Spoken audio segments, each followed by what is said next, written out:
So I know that we are under pressure because there is not so much time. We don't really manage, despite all the efforts to keep the time. That was also the risk that with me you will take. Nevertheless, I would like to welcome four very important persons for our political family. Unfortunately, I start with the person that will not be with us today, which is Pia Olsen. For personal reasons, unfortunately, the last moment she informed us that she will not be here.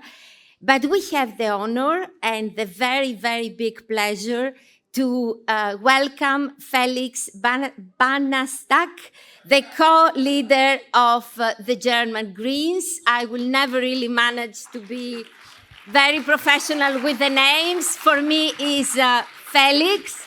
So welcome. Thank you. Take a seat. Then we have Sandra Benčić, who is the co-leader of the party coordinator of Možemo in Croatia. We have Jesse Klaver, that's definitively easier, the new leader of GroenLinks PvdA. Thank you. And last but not least, Anja Prenkuhina, the co-spokesperson of the Federation of the Young Greens.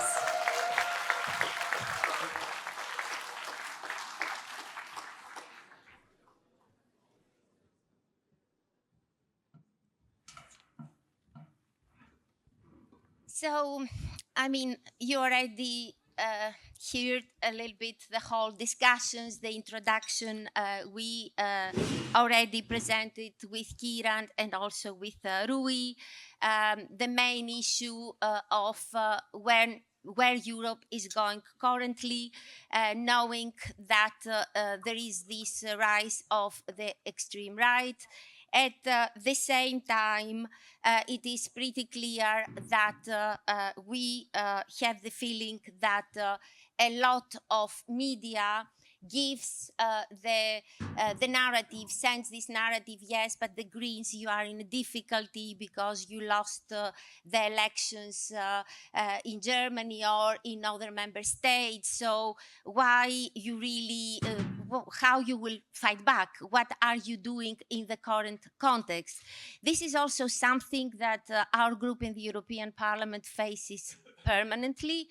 So the teaming up of the right with the extreme right, the backlash of our political agenda, of the Green Deal, of the just transition, but also a lot of policies linked to the social agenda. So the first question that I would like to put to all of you is a common question. What are your political priorities, and also how do you fight back the narrative, and also creating the hope and the mobilization of support of our ideas? I give you immediately the floor, and take your time. Hello, everybody. Thanks for inviting us, having us here. It's my first EGP Congress, and I'm very happy to be here. 2/3 of our board, 4 of 6 persons, are here today to learn from you, from your perspectives, and maybe we can really get out of this defensive position that we face in many states by learning from each other. And I got elected, and we got elected 10 days after our coalition crashed, the traffic light coalition. The elder ones remember Christian Lindner maybe, and Olaf Scholz. And 10 days after that, we got elected. We were put on a train rushing to these general elections in February this year, and we lost them. And then we tried to reinvent and rethink green policies, the Green Party, not by putting everything behind what's been done before, not by distancing us from ourselves, but by really trying to analyze what happened before. And I think we will talk about that later on even longer. But the main question for us was, how can we bridge the gap? How can we bridge the divide between broader parts of society and the green movement? Because this divide has grown even bigger in the last years. So while we were part of a coalition, while we were advancing ecological policies, the agreement, the approval decreased.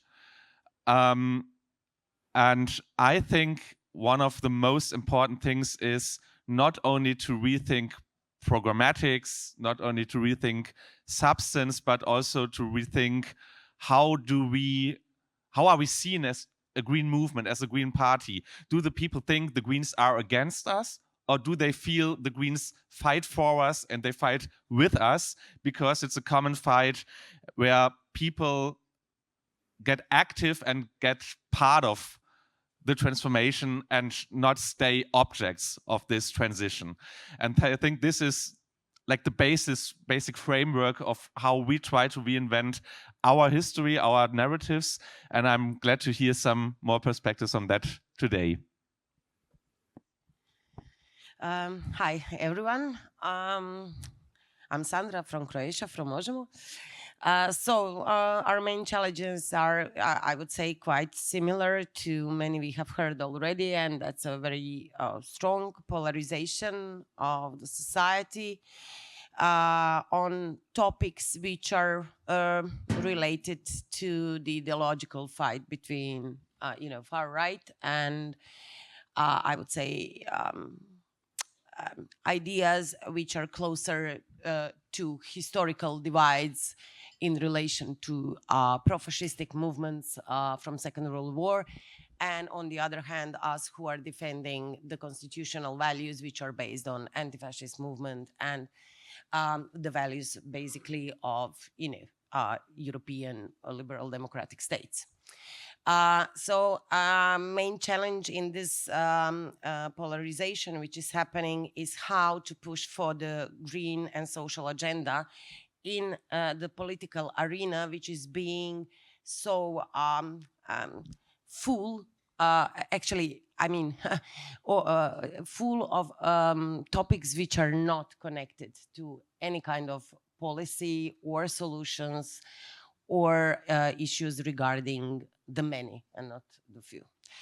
And I think that one of the mistakes that we've been, not only us in Croatia, but generally, that the parties, the Green parties, the Social Democrats have been doing is this defensive position.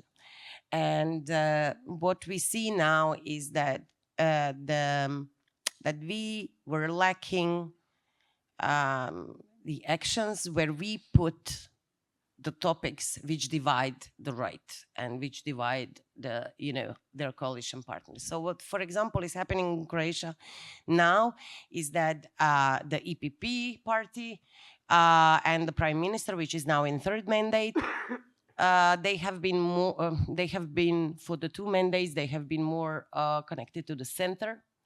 But now they're in the coalition with the far right, and the whole political discussion and narratives are being shifted to the right.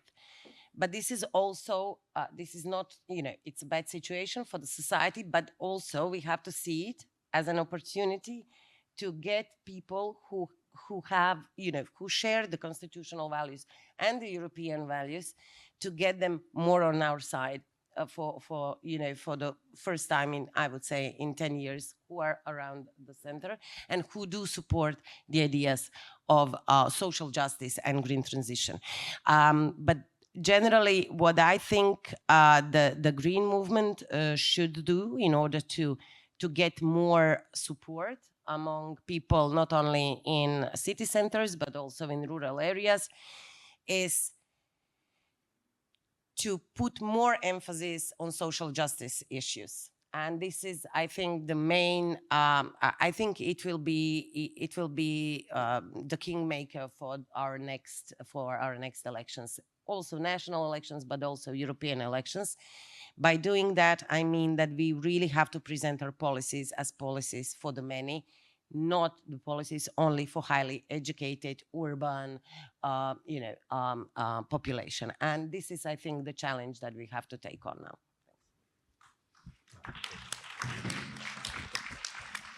Enough microphones for all of us, I think.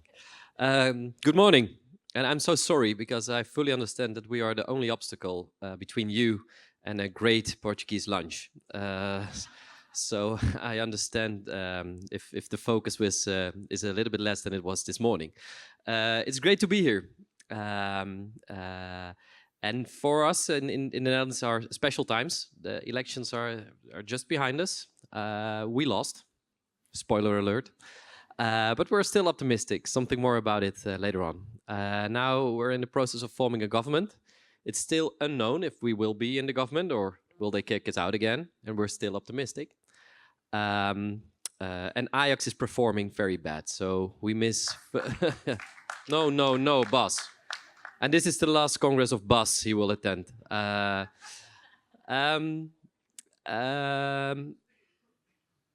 think it's important... The way we talk no, and one more thing. I'm not here as a leader of GroenLinks, because GroenLinks in June will not longer be there. We will have a new party. It's the Green Labour Alliance. So we are working together with the Social Democrats, and now I'm a Social Democrat myself, a Green Social Democrat, as I say so. Fula, I hope you'll stay on the stage when I say this. And we are fully committed to both of these political movements, because I think what we need in Europe right now is that all the progressives need to work together. I will not say in what way, because in every country the situation is different. But in my opinion, what we need to do is work together. If we see that our democracies are under fire, the left is under fire, we don't need to fight each other. You need to come together and find ways how to do so. The way we do so is to form a new... Yeah. For us in the Netherlands, it's by forming a new party, but I think every country has its own specifics. But please work together as much as you can. What we try to do is stay optimistic. And I think Greens, but also Social Democrats and Socialists, everybody on the left, they can overanalyze. How are we doing? What do you think? What we did wrong? Do you ever see liberals talking like this? The liberals in the Netherlands, they also lost the elections, but they act like they won. So it starts not with better analysis from us. It starts with just acting like we won. And I still feel that we won. We have 20 seats in parliament. That's 1.3 million people who voted for our movement. Those people, they deserve that we fight for them.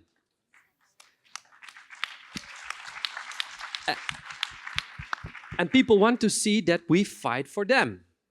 And if they don't believe that we fight for them, why would they vote for us? So even if you lost elections, you need to fight, you need to stand up. And then there are some obstacles we need to tackle in the upcoming years, I would say. And I think some of you also talked about it. I think a lot of people see us as very moralistic and not in a good way. There is no fun with green and left-wing people. It's never fun. You can do anything. If you use the wrong word, you get cancelled. I hope it's not the case in this meeting room today, but let's see. Not in Lisbon. But I think we all acknowledge it, right? So, but it's not who we really are, because I know a lot of Greens from all across Europe and all across the world.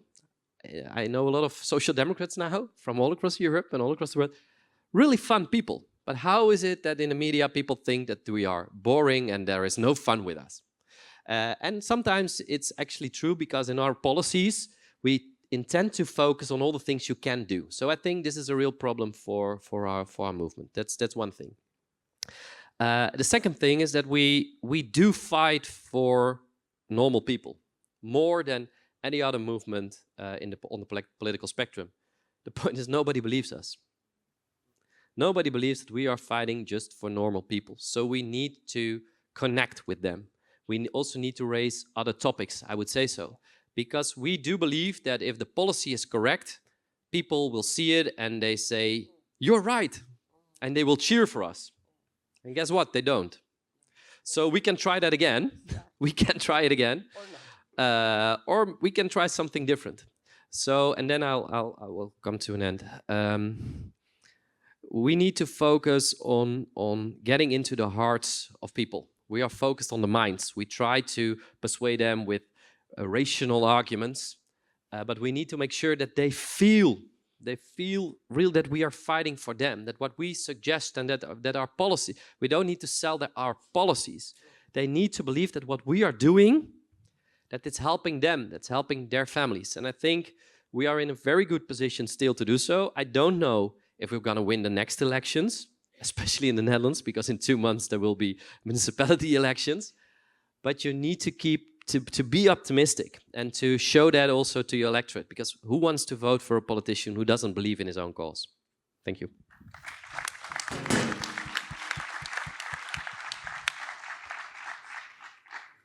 Is this on? You know how in protests sometimes people say mic check and then the other people are supposed to say mic check if you hear me. So mic check? Mic check. Beautiful, thank you. Yeah, we cannot afford to lose more elections. As Young Greens, we cannot afford more austerity in the institutions. So I hope that after this Congress we will get more inspired and do well, for example, at the elections that are coming really, really soon. For FIG, especially after a long year of also getting back from the European elections and understanding what did we do, who did we get in, who did not get in, and what are really the roots of our movement? What are the core issues because of which FIG exists? And we were having a lot of conversations with our EU organizations. We're having a lot of conversations with our organizations outside of Europe. And one thing really was something that everyone were mentioning, it's hope. FIG is a platform for young people to get hope and to continue fighting in their own national context for justice, for fair and actually leftist and green issues, for peace and for transparency. And to fight for all of these things and to understand why we need to do the compromises and why do we need to really still trust the adults, the mother parties that we have, why do we still need to be with them and why do we need to leaflet for each and other of them? And even if we don't really agree with them and even if sometimes we might think that all of these compromises are a bit too soft. To understand all of that, you need to learn and you need to have space and you need to have also the mind space for it. It's quite hard to understand the really itty-gritty details of political context if you don't have a roof under your head. Below your... You know, if you don't have a fucking home, it's quite hard. If you're hungry, it's quite hard to go to university. If you don't know what you're going to do next year, or if you're scared to go outside because you're scared that the cops will take you, as it's happening in Hungary, in Serbia, and also what we see now with the uprising of Bulgarian young people. If you're scared of all of these basic things, it's quite hard to be talking about the really technical details of how the Greens are different than the left and the Social Democrats. I mean, now in the Netherlands, they're not different, so that's easy. So yeah. Fighting for the really basic things, for the really everyday issues of Young Greens. And for all of the young people. Young people are not just one mass, right? We're young progressives, but also they're young far-right. The far-right movement in Germany just elected the new young leader of the organization. They're also there. Maybe we should listen to them. And maybe we should listen, why are they doing so good? And why are they able to answer to the questions of everyday life. Thank you. Thank you very, very much. I would like just to prepare the video that of Jacques, if possible, that we show it now. And while they are preparing that, I would like just to come back to you by saying your situation, yes, is very exceptional. Nevertheless, we have absolutely a lot of respect for what's going on in the Netherlands. We also really wish you to manage to enter in the government in order to promote the society, the split society, and also fight the extreme right that is very much raising also in your country. And with this tone and with this exceptionality, I would like to ask our colleagues to show the video for a small break. Hey EGP Congress, I'm loving Lisbon. It is an honor to join you by video today. I'm sorry I can't be there with you in person. I want to start by talking about hope. Hope isn't a warm, fuzzy feeling. Hope is a strategy. And right now, it's a strategy the far right is terrified of us using, because when people have hope, they start believing and knowing genuine positive change is possible. In England and Wales, we've just seen something remarkable. The Green Party hasn't just grown, we have broken through. In 2024, we elected more Green MPs than ever before, and we have not stopped. Since my election just 2 months ago, party membership has more than doubled, and we now have over 175,000 members. In some polls, we are polling level with the Labour government, and we're cutting through in media like never before. We're driving the national conversation on inequality, pushing for wealth taxes, and at every opportunity we get, we're really winning the debate. I even got a mention in the Chancellor's budget this week. Wasn't entirely flattering, but never mind. Both the centre and the right are rattled, and they should be, because we are showing millions of people something the establishment keeps insisting is impossible, that voters will put bold, transformative politics on the ballot paper and will vote for it when they're given the chance. And for clarity, this is not a story about one party or one country. It's a signal to all of us. Our movement is stronger than the story the media tells about it. People are tired of fear and division. The far right may be loud, but they will not drown us out. One of the biggest reasons we're seeing this shift is simple. People are exhausted by the cost of living crisis. Their wages aren't going up, but food prices are, and we are seeing billionaires blast themselves into space, while families can't even afford to heat their homes. Greens across Europe have the answers that actually meet this moment. We know affordability is not a side issue. It's the political moment of our time, and it is inextricably linked with the climate crisis. So let's tax wealth. Let's stop letting corporations write our economic policies. Invest in public services. They are the foundation of a decent society.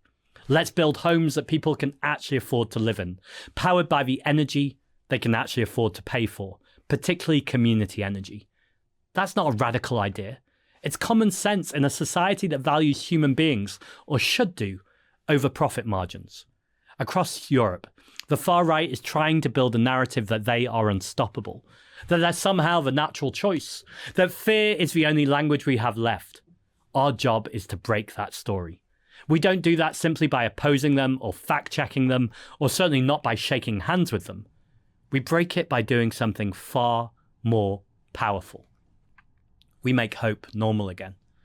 Because when people see real solutions, real homes, real wages, real climate action, real dignity, the politics of hate finally looks as small as it actually is.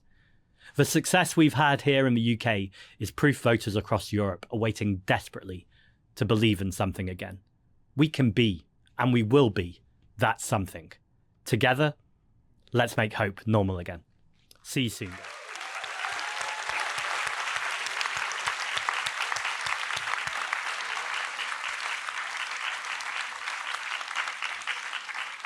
So, Felix, I come back to you. You have been in the government. You have done a revolution when it comes to the energy transition, to the creation of new jobs. And I would like just from you to know a little bit more about your successes, but also how you managed to translate the climate issues and the climate fights to translate them into the society for the well-being of the people and also for more social justice. Well, actually, the problem is that the second answer is different from the first one. Yes, we were successful in these 3 years of coalition of government. We have an increase of renewables that's been unseen before in Germany and all around Europe. We have so many new windmills and solar panels on the roofs that the nets have not grown fast enough, so they have to stand still in the hours of much wind and sun.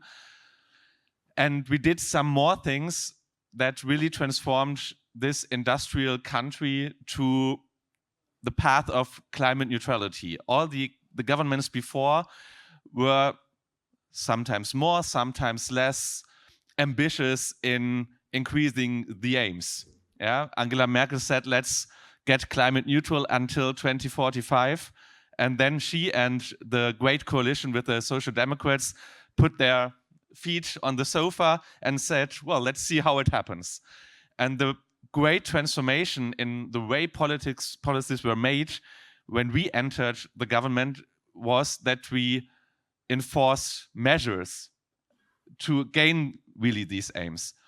But when you start enforcing measures, you start, or you change whether climate policies, green policies are abstract and possibly nice for everybody.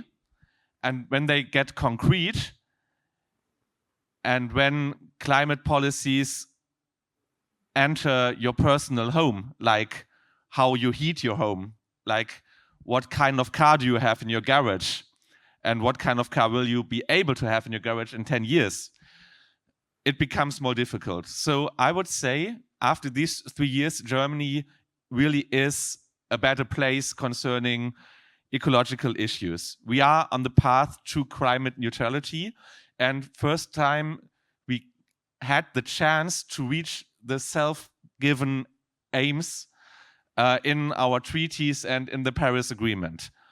But after these 3 years, the divide between the normal people, the everyday people, the working class people, and the green movement has become bigger and not smaller. So it's obvious that we have to change our strategy. It's obvious that we have to change our communication, our narrative. And it's really great to be here today, because when we tried to get a new narrative, we did not try to find it on our own, but to look into UK and to see what Zach Polanski and the Green Party of England and Wales does. And when we had our conference last weekend in Germany, we made the first steps in reinventing our story. What we did is to see what is in this French narrative of écologie populaire. And we translated this idea to ecology for everybody, ecology for all, a participatory ecology that is, on the one hand, consequently socially adjusted, socially just and fair, accessible for everybody. And on the other hand, it's an ecology that makes people being part of the progress, being part of the transition, and not let them stay objects of something a government does. So people get money by investing into solar panels on their roofs. They are not only heating their homes, but getting money because they heat others as well. People and municipalities that have for a long time faced a difficult financial situation now can open public baths and libraries again because they get money from this energy transition. So I think it's really important to understand how these climate policies, how ecological policies have become part of the culture war that the far right imposes on society, and to take it out of it, to make it really a broader, a mass movement again, as it was in 2019, in 2020, and in 2021, when we got into government, so that we can fight this far right, then we can fight the fossil fuel lobby that is part of this culture war, and that we fight for the people, for the broader majority, for so many people that want to live in wealth for their own, but they want to have wealth for their children and for the grandchildren as well. And I think this part of reinventing green narratives all around Europe can make us stronger and give us hope and give many people in our societies hope again. And I think it's really worth trying it.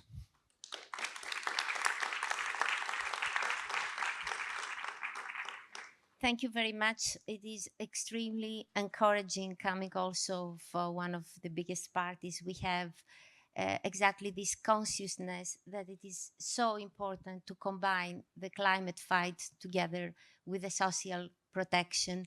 And one of the reasons why this afternoon also we have a special panel on the social Europe, where we will have Yolanda Diaz, the #2 of the Spanish government. She is a minister for social issues, but also Lucas Mesec, who is exactly the analog partner from Slovenia, minister on social issues and the #2 of the government.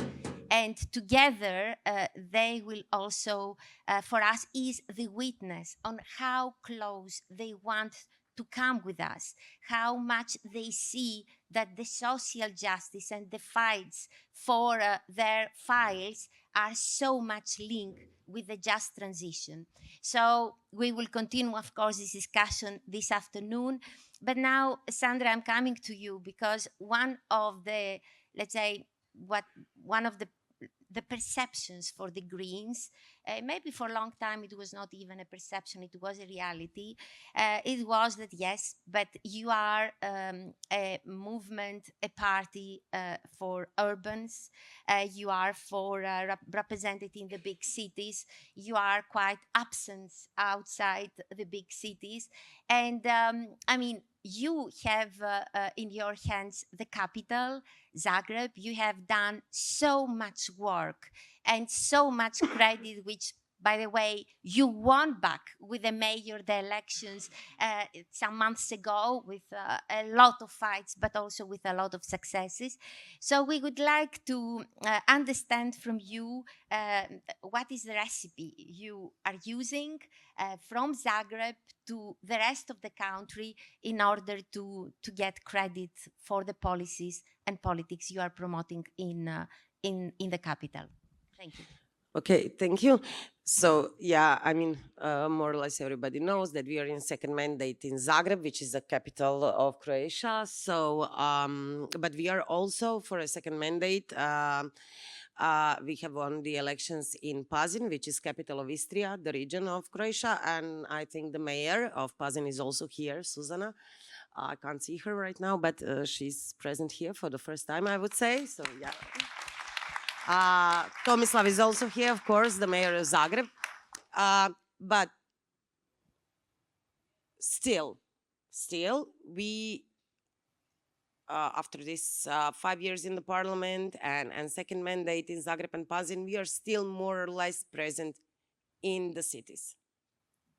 And although on the national level in the parliament, we promote policies and are advocating for policies and giving proposals that are basically, focused on regional inequalities, rural-urban divide, policies that are focused on the development of rural areas. But, as you said, who believes you? Yeah. Because, why? There is, first thing that we have to solve is authenticity when we talk about something. So when I talk about rural areas, although I'm in the Committee for Agriculture, it's not that authentic. And I think the Greens everywhere should be more open to include, but also put in public people who are actually from the rural areas. So not me talking from Zagreb to rural areas. That's one thing. Secondly, we will all have a problem with communicating energy transition to rural areas because of one simple thing. Infrastructure for energy transition, for solar panels, for windmills, it needs a lot of land. It's huge, yeah? It needs a lot of land. This land is not available in the cities. In the cities, we can use the existing infrastructure, the roofs, But basically, that land is very often agricultural land and is in rural communities. And this is why I'm saying that the social justice, but economic justice as well, has to be the priority. Because if you combine, actually, if you just change the green transition and green energy for the fossil fuels in the same economic model, you will get the same injustice. And I can give you the example very easily.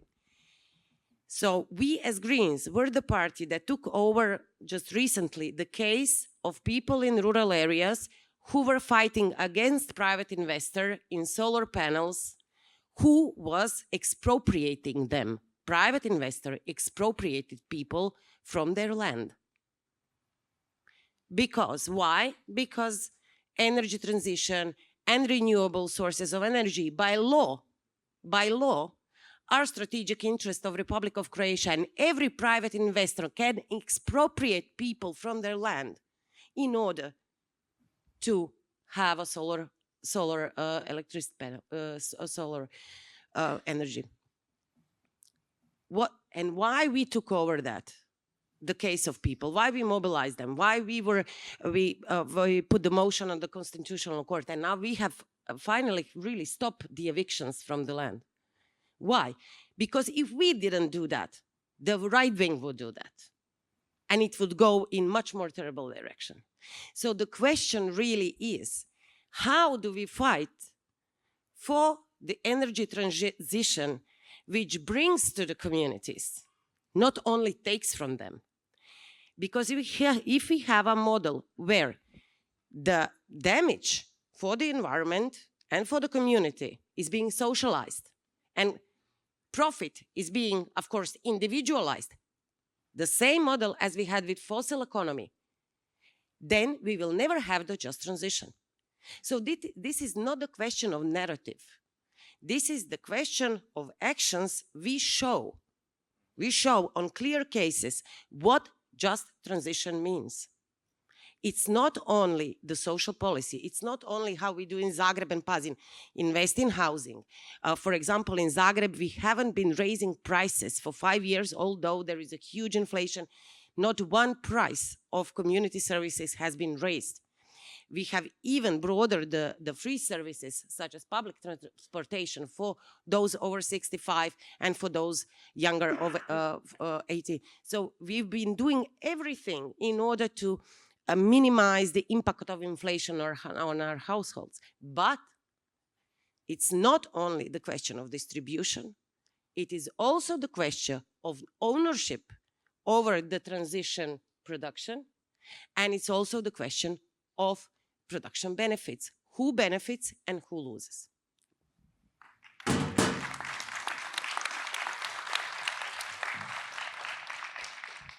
Thank you very much, Sandra. Coming back to you, Jesse, I mean, being, of course, the new leader of this new entity that we are waiting quite with a lot of patience. I mean, you are a little bit also the example of how social agenda is combined with the ecological agenda. And I would like to ask you a little bit about your strategy, but also your priorities. And in these times where practically probably we are not needed, but it will nevertheless be important if we are managing to be in the new government. All right. Thank you. Let me start with a question for all of you, and maybe you could show me some hands. Who is living together with a partner or has lived together with a partner? So, okay, quite some of you, yeah. All right. How did it work when your partner started complaining about something, and within 1 minute you came up with a solution? Did it work? No? No, right? Fula, in your relationship, I know your partner. If you start complaining and he comes up with a solution, most of the time it are men, by the way, and he comes up with a solution, how does it work for you? Normally, yes, I am the person who complains, so that's typical, and he has always a solution. Yes, and what does it do with you when he comes up with the solution? Do you think, oh, thank you so much for telling me this solution, I'm gonna listen and it's all solved? But I give him a kiss. I mean, if I have the solution, I just give him a big hug. Okay. And I hope that he will always continue like that. Now, I think that's wonderful, and you're the only one in the world who reacts like this. But I think this is how Greens and Social Democrats and progressive politicians all over the world are. So if somebody starts complaining, we do have a solution. And we start listening. So people think, where are you talking? What are you talking about? And we are always selling the solution. It's not about windmills. How can it be that? I think they are very ugly, by the way. I don't like windmills. I don't know anyone who said, I think this is state of the art. It's beautiful. It's not about, maybe there are people, I don't. But we try to sell those things. It's not about the windmill. It's about cheap energy for everybody. It's about being not, that we don't need to rely on Russia for energy. So where are we doing all these things for? I think it's very inspiring what's happening now in the UK. I think the key word is affordability. And we always talk in policy points. And what we need to do is see what are the problems people are facing day to day when it comes to the prices of groceries or when it comes to the energy prices, and how can we link their problems to our solutions, first by start listening. But when it comes to grocery prices, for example, farmers, they are also in trouble, most of them, because they don't get enough paid. People, but the stuff they produce in the supermarkets, it's quite expensive. How can it be that farmers are and citizens are standing against each other? They need to take it up against the big companies who are. They need to stand up, and I think what we do is analyze this. We are analyzing this for years, but I think what needs to be in our strategy is bringing those people together. Bringing those people together for a fight.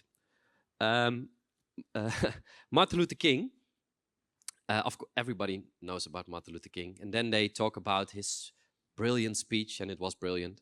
But there is a little booklet he wrote in '68, just before he died, and the title is "Where Do We Go From Here?" And there was a big debate within the black movement in the United States. Can white people also fight for the black cause? And the young people, almost all the young people said, no, it's impossible. You need to be black to be in this fight. And it was after but it was Martin Luther King who said, okay, most of the black people in the United States are poor, but the majority of poor people are white. We need to bring those people together to make sure that we fight poverty together. You need to make a mess. And we try sometimes to be so inclusive that it's exclusive.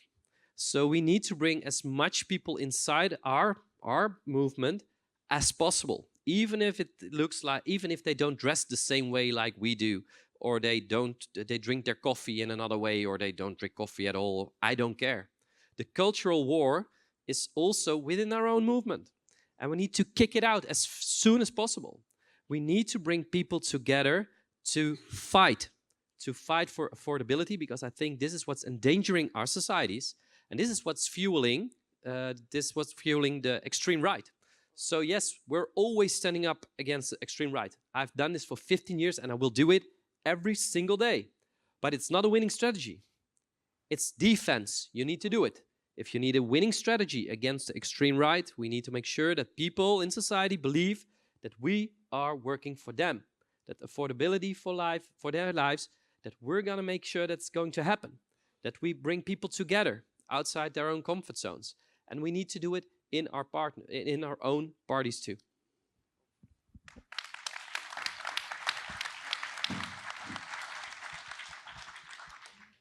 Absolutely correct. Also, because I do not believe that the vote to the extreme right is always an ideological vote. I think that there is a degree of exasperation, of mistrust, and a lot of people are just or not going to vote, or just they vote by anger and by fear. And this is exactly what we need to do.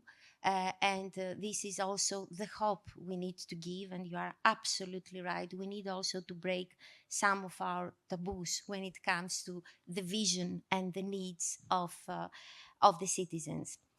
Anya, I'm coming back to you because in 2019, we had big movements in the streets. We had the Fridays for Future. We had young voices very much close to us, young voices that help us also to bring the Green Deal together with van der Leyen and with the group in the European Parliament in the light.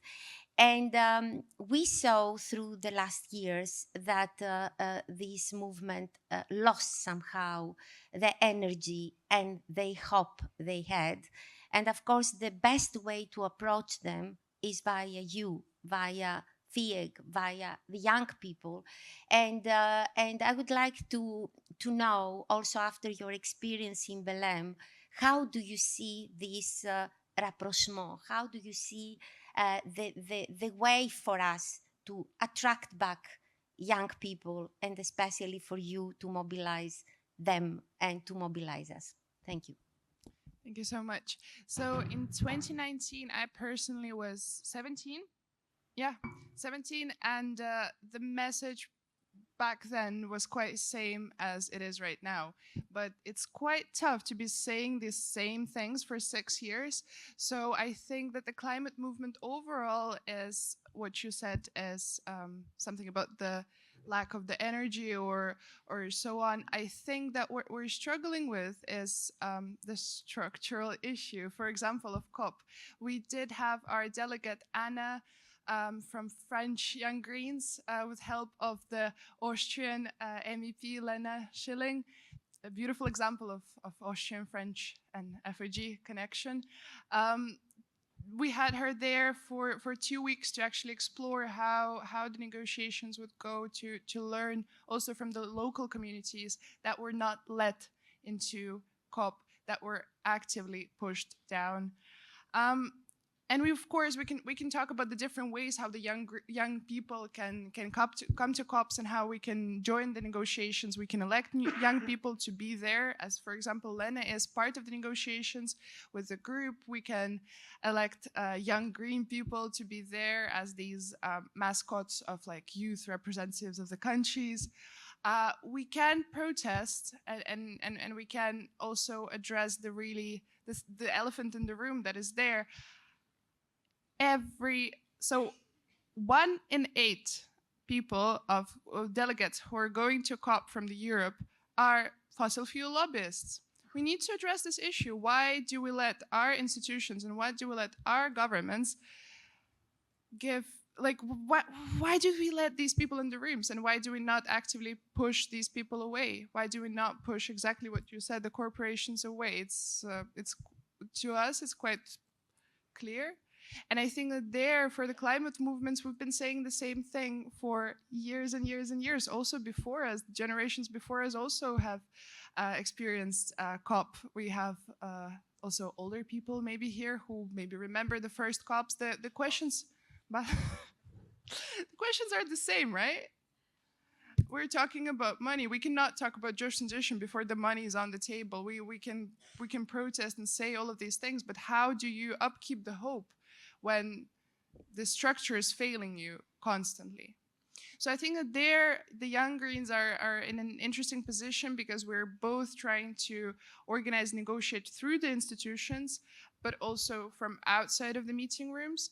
We are trying to bring these voices of the people that are actively pushed down also to the negotiation rooms. I mean, in Brazil, it was quite clear. If you do have a European blue pass to the negotiations, you have more privileges than the people that are there in Brazil, that are also then left with the consequences of the cool activists coming there to protest. It's not us who will bear the consequences of police brutality, right? It's them.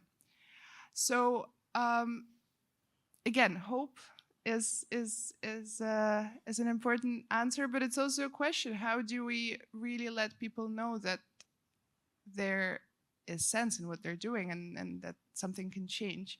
Because back in 2019, there was hope, and that maybe the Greens in power could change the narratives and could bring climate on the table, and that's what we did.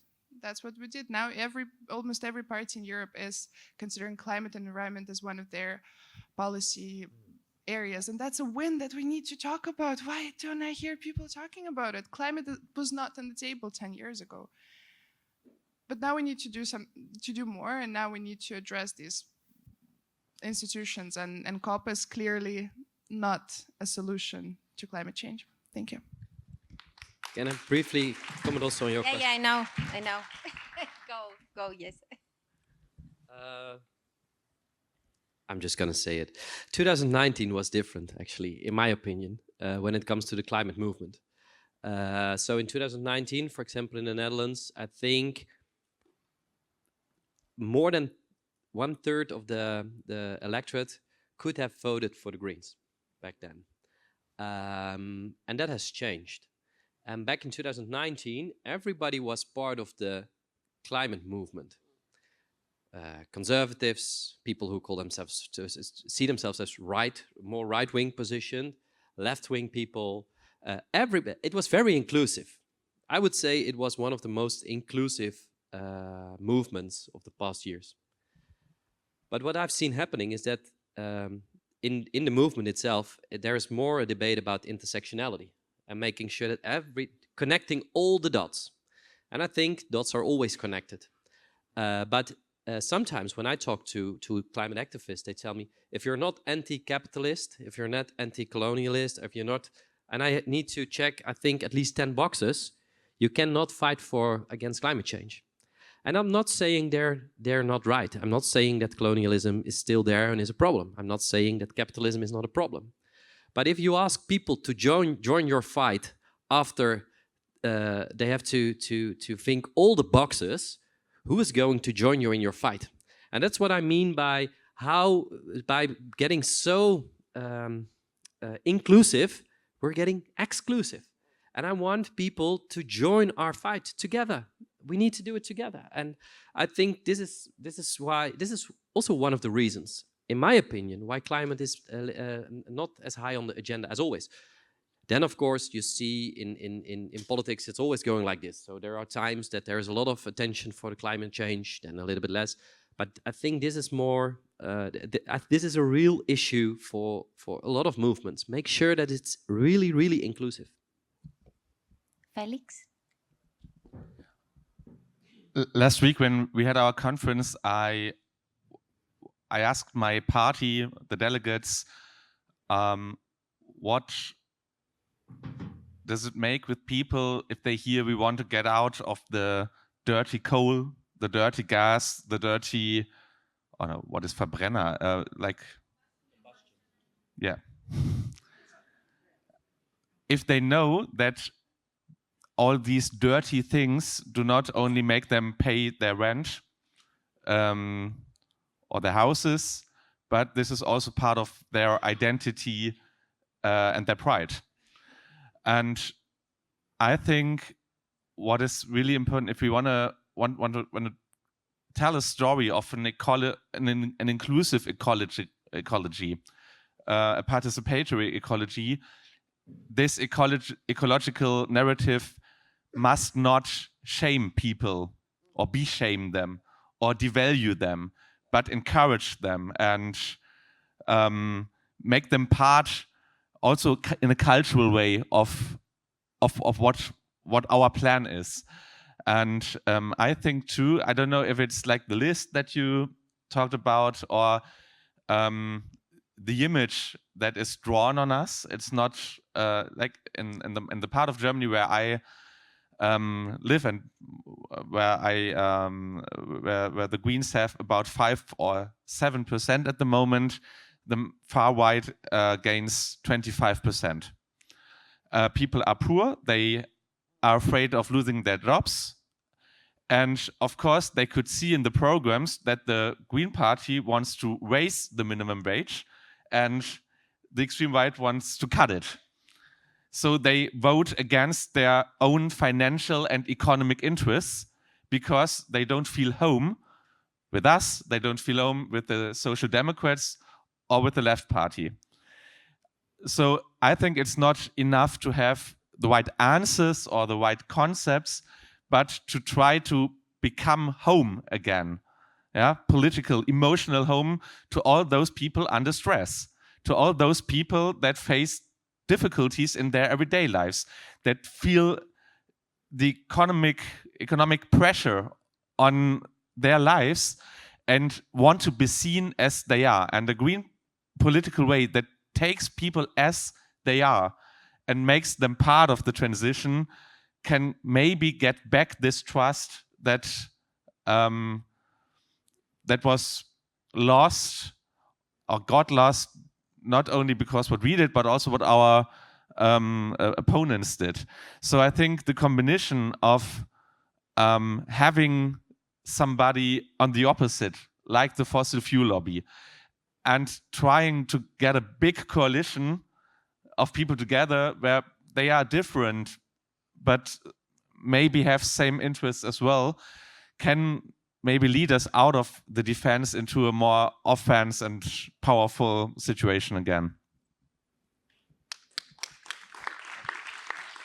Thank you.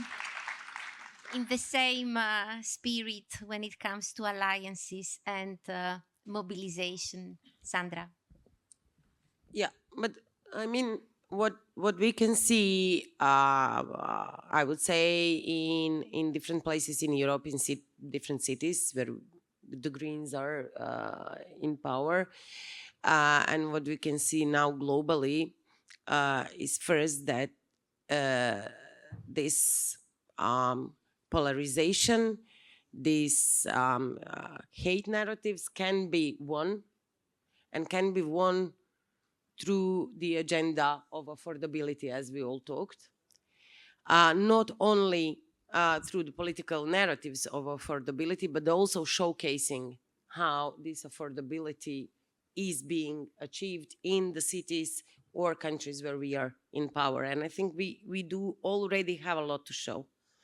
I mean, that affordability is the main issue which can connect across the different, even political spectrum is shown by Mamdani in New York now. I mean, it is very obvious that the inclusive narrative, which connects people around important issues for them in their everyday life, is you know, it's a good strategy. Secondly, regarding alliances, the political polarization, for example, in our country is really so big that, of course, you cannot work on the alliances across the political spectrum towards the right. And that's not even the case. I don't think we should do that. What we should do is to create alliances with different civil society and union groups around these issues of affordability. And I think we should really that we should really open up more in open debates with unions, with civil society, with different groups, even when we don't agree, because this kind of dialogue connects us in the fight for something that we agree upon. And we always have 1, 2, 3 issues that we agree upon. So I think, okay, I think that our strategy for the next European elections, but also on the national levels, should include hope, but should include focus on affordability. Absolutely, we have to stop, I completely agree with you. We have to stop discussing about policy details that we, are keen to do. We have to talk about politics and the political goals. And these political goals have to say one thing, that the green transformation is and has to be also social and economic transformation towards more just Europe. And if we don't do that economically and socially, we will lose the game on the environmental agenda as well, because we will not get the support needed.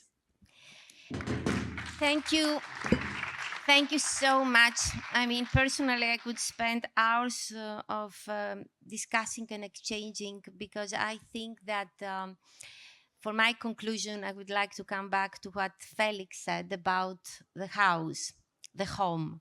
And in Greek, and I'm not very often the Greek, I'm not advocating often Greece, ecologia, it is ecology, it is really home.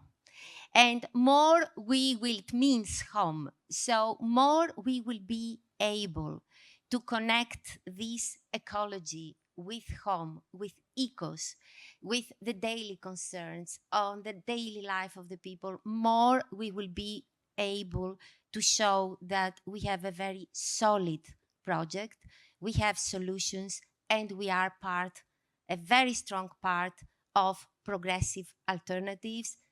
And I would even say we are the alternative. Thank you so much for this very inspiring session.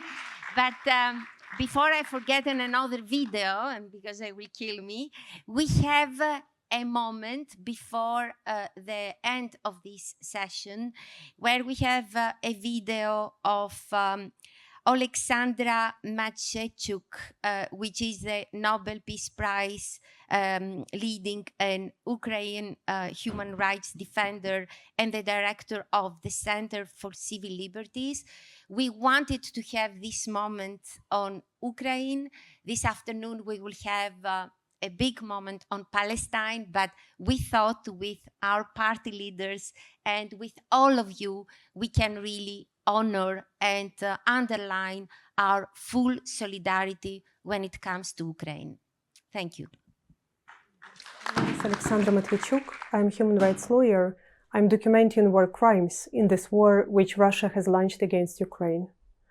I don't know how historians in future will call this period, but the world order, which is based on UN Charter and international law, is collapsing before our eyes. The UN system is just stalling and reproducing ritualistic movements. We are losing freedom in the world. And the problem is not just in fact that in authoritarian countries, the space for freedom is shrinking to the size of the prison cell. The problem is that even in developed democracies, people start to put into questions the Universal Declaration of Human Rights. So my main message is that freedom and human rights are not attained once and forever. We make our choice every day. We must defend them.